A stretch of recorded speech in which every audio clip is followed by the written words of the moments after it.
ফাগুন হাওয়ায় হাওয়ায় করেছে যে দান। প্রেস ক্লাবে চলছে বসন্ত উৎসব উদযাপন।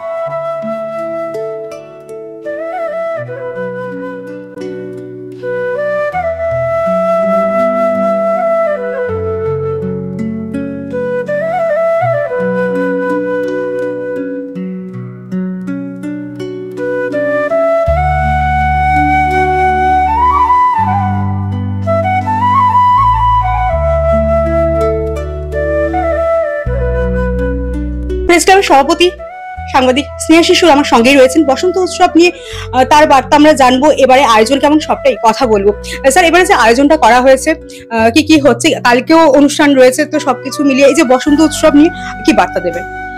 দেখুন, এই বসন্ত উৎসব গুরুদেব রবীন্দ্রনাথ যেভাবে শান্তিনিকেতনে করতেন, বাঙালিদের মধ্যে বসন্তকে আবাহন করা, এই ঋতুরাজ বসন্ত, এটা বাঙালিরা এক অন্যভাবে আবাহন করেন। এই বসন্তকাল তাদের মনের যে একটা অন্যরকম অনুভূতি, সেই অনুভূতিটার একটা প্রকাশ।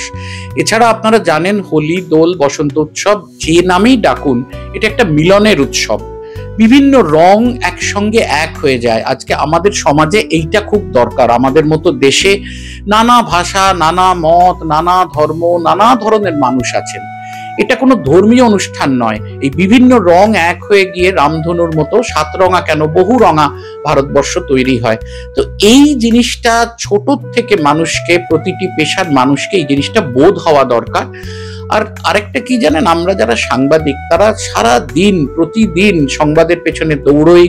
একটু নিজের পরিসর, নিজের পরিবারকে নিয়ে একটু গান শোনা, একটু বসন্তের আবাহন করা, একটু আবির খেলা, একটু বাউল গান শোনা, এইগুলোর এই পরিসরটা তৈরি করে দিতে, তবে খানিকটা জোর করে হলেও 2 ঘন্টা গান শুনলেন, এইটা তৈরি করে দেওয়া দরকার। আজকের দিনে যে কোনো পেশার মানুষদের এই জায়গাটা, এই পরিসরটা খুব জরুরি। না হলে মানুষ নানা রকম চাপে পড়েন। এমনিতেই সাংবাদিকরা অনেক চাপে থাকেন। তাই জন্য এটা প্রেস ক্লাবের ঐতিহ্য, প্রতি বছরই এই বসন্ত উৎসব হয়। এবং এই বসন্ত উৎসবে আমরা কিন্তু বিরাট খুব নামকরা শিল্পীদের পেছনে দৌড়ই না। আসেন এই বাউল শিল্পীরা, যারা একেবারে মাটির কাছ থেকে উঠে এসে মাটির গান গাইছেন, আর অল্প বয়স্ক কিছু ছেলে মেয়েদের দল, তারা একটু মঞ্চ চাইছেন।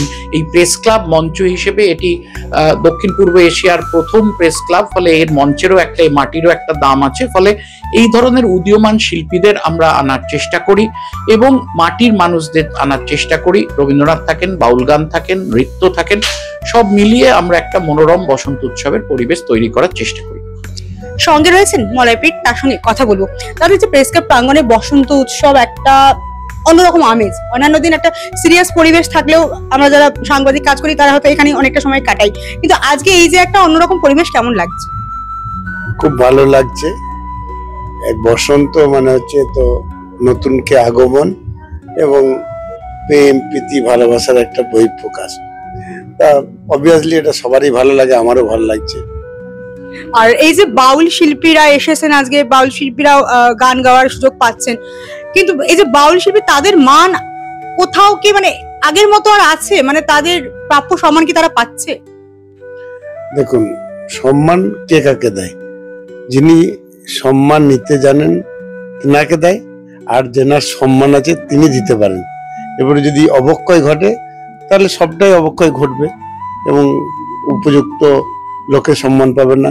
কিছুটা তো অবক্ষয় হয়েছে, এটা তো মানতে সবাই বাধ্য।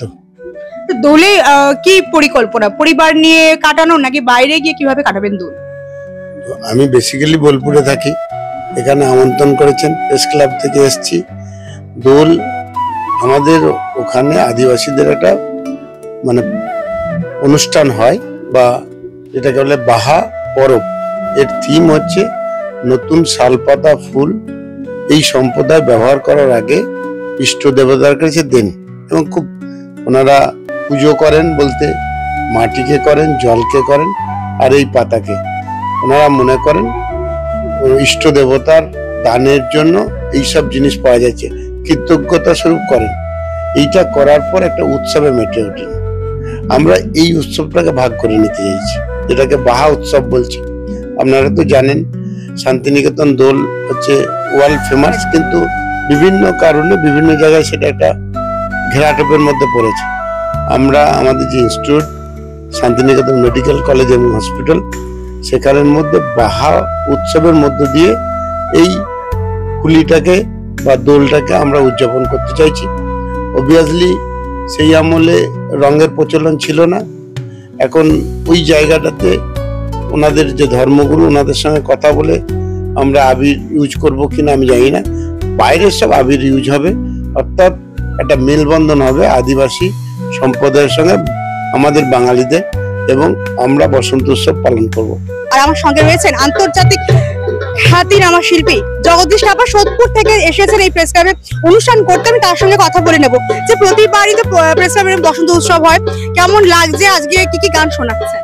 আমার তো খুবই ভালো লাগছে, কারণ বিশ্বকবি রবীন্দ্রনাথ ঠাকুরের দ্বারা উদযাপিত এই বসন্ত উৎসব সারা ভারতবর্ষে যখন পালিত হচ্ছে, পাশাপাশি আমার প্রেস ক্লাবও প্রতি বছরই হয়। এবছর আমি অরিজিৎদার এবং আমার সব সাংবাদিক বন্ধুদের ডাকে আমি এসেছি। আমার খুবই আনন্দ হচ্ছে যে প্রেস ক্লাবের এই বসন্ত উৎসবে অংশগ্রহণ করতে পেরে, এবং বাউলের রাঙামাটির রঙে গান গেয়ে সকলের মনকে রাঙিয়ে দেওয়ার জন্য আমি আন্তরিক চেষ্টা করব। কটা গান আজকে থাকছে? মোটামুটি আমি 2-3টে গান গাইবো। যেমন শ্রী চৈতন্যদেব আমাদের রাধারানীকে রাঙিয়ে দেওয়ার জন্য এই উৎসবকে সূচনা করেছিলেন, তাই আমি আমাদের গৌরাঙ্গ মহাপ্রভুকে রাঙিয়ে দেওয়ার জন্য যে গানটাই গাইবো তার নাম হচ্ছে গৌরাঙ্গ লাল রে গৌরাঙ্গ লাল। 2 লাইন যদি হয়ে যায়।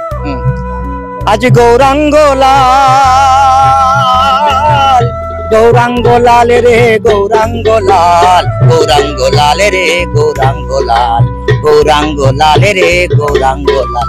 শ্রীনিবাস গদাধর ভক্ত কাঙাল রে, শ্রীনিবাস গদাধর ভক্ত কাঙাল, গৌরাঙ্গ লাল রে গৌরাঙ্গ লাল। প্রেসক্লা বঙ্গনে কীর্তনে কীর্তনে, প্রেসক্লা বঙ্গনে বাউলে গানে গানে, ফাগুয়ার রঙে হলো লালে লাল রে, ফাগুয়ার রঙে হলো লালে লাল, গৌরাঙ্গ লাল রে গৌরাঙ্গ লাল, গৌরাঙ্গ লাল রে গৌরাঙ্গ লাল।